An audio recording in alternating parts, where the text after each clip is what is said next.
Hey guys, welcome back.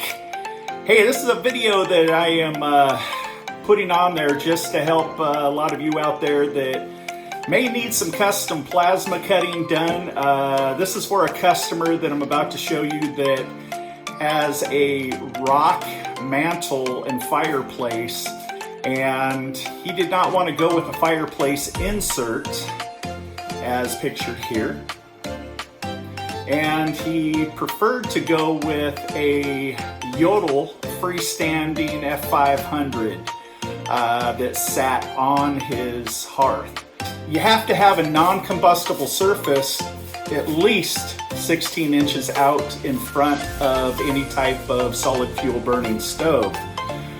So what I'm going to show you here is how we ended up pretty much cutting out this hearth pad.